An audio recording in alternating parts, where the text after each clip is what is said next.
Halo, ito naman tayo. Meron ako na yung kay Duterte daw, kay Tatay Digong, pumana daw. Ito masasabi ko lang dito sa mga kumakalat ng fake news. No?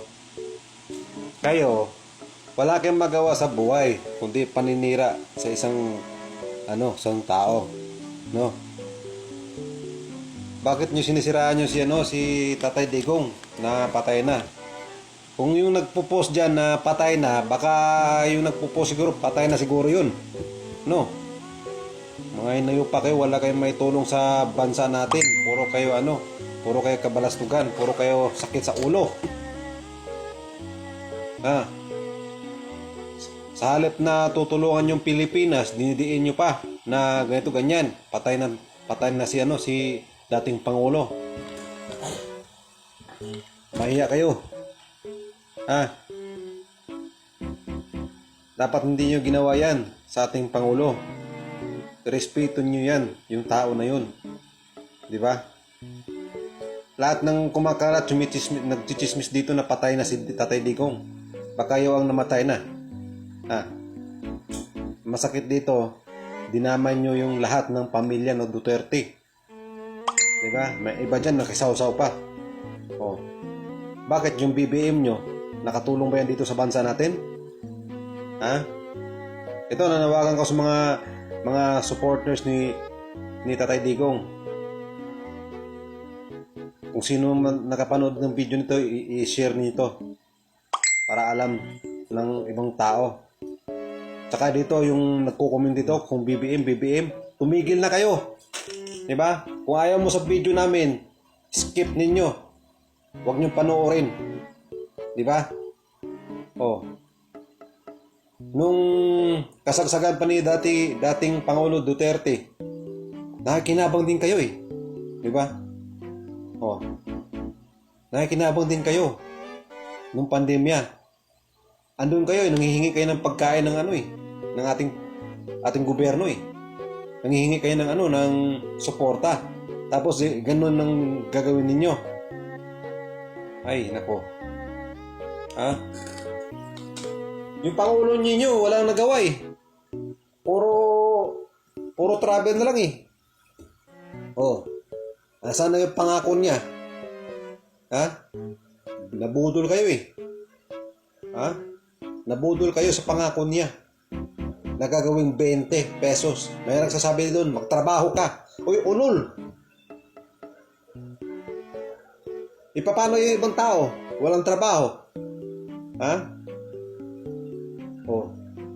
Sasabihin mo, magtrabaho ka. Ah.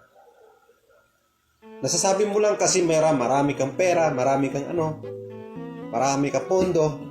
Dahil ngayon, maganda pang trabaho mo dahil yan, si BBM ang amo mo. Oh, hindi lahat ng na magkakaroon ka ng masarap na buhay. Huwag mo sabihin na ganyan. Magtrabaho ka. Puro na lang sa bibig nyo, magtrabaho ka. Paano na ibang mga mahihirap nating Pilipino? Ha? Hindi yan nakapag-aral. No ride pa, no? No read, tama ba? Oh, hindi nakapag-aral. Tapos sasabihin nyo.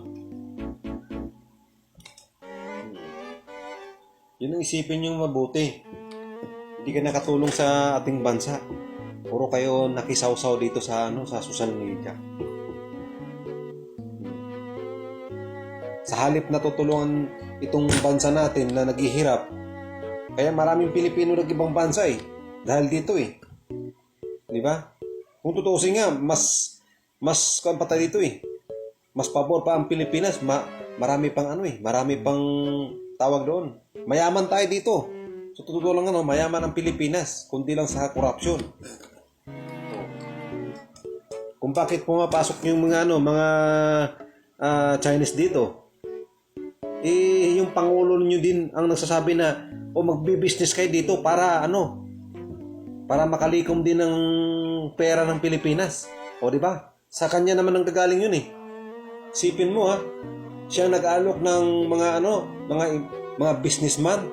O ba, bakit nakapasok yung dito, mga insect o mga Chinese? Huwag mo sabihin na hindi sinabi yan. Oh, di ba? Isipin nyo mabuti yun. Naghihirap ang Pilipinas. Oh, malapit na magigera. Tapos sasabihin nila na handa makapagira ang mga Pilipino. Paano yung iba? Mga sibilyan. Mga sibilyan natin dito. Hindi makapag-prepare. Okay lang sa amin. Kasi, sanay na kami. Di ba? Paano yung mga sibilyan na wala pang alam? Wala pa kamuang-muang sa gera. Sipin mo nga. Kaya na maraming Pilipino nabubudol dyan. Sana yung 31 million na nasusuport sa kanya. Ngayon, baliktad na. Dahil naghihirap ang Pilipinas. Nagmahal yung bigas. Nagmahal lahat. Pati yung minimum wage. Asa na yung pinapangako ng minimum wage? Mas inuna pa yung yung government worker. Sa halip na mga nasa mababang sektor, dapat tinutulungan nyo, like katulad sa amin na na tawag doon, nag-minimum wage lang kami. Di ba? Hindi pa sapat yan, yung 610. Hindi pa sapat yan eh. Magkanong kilo ng beef baboy?